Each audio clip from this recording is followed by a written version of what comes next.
firenetsika manome mangeja ny vahoaka dia ao anatin'izany no resaka ara-toe-karena izany dia izay indrindra no tiana velabelaarina sy afahafantarina ny olona izany amin'io asabotsy io hoe inona marina ny tena zava-misy momba ny toe-karena eto Madagasikara ary dia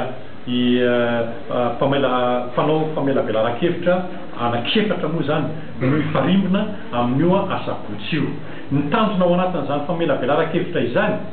ary indrindra amin'izany hetsika izay karakarain'nisy fampisany dia zao hoe ampahazava amin'ny olona rehetra amin'izay mpanatrika n'ilay famelabelaran io zany ireo zavatra maro samihafa saripady izay mangeja ny vahoaka zany ka tokony arahantsika maso. Izay zany anisan'ny zavatra teboka anankiray ngeza be. Ny faharoa dia ny hoe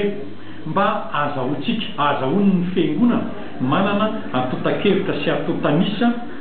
momba ny raharaha toe-karena sy sosialy eto amin'ny firenena. Sarotra ho an'ny fiangonana mantsy ny hetsika raha tsy fantatra hoe fa inona marina le zava-misy dia aiza le maharary ny olona dia izay zany no anaovana an'ilay famelabelarana zany mba ahazoana manana an'izay. Fahatelo dia le hoe ao anatin'ny sampanasa ekumenika momba fampandrosoana na ny CFAM izay miray ao anatin'ny FFKM dia mitambatra ao anatiny eo ireo sampanasa na sehatr'asa samihafa isaky ny fiangonana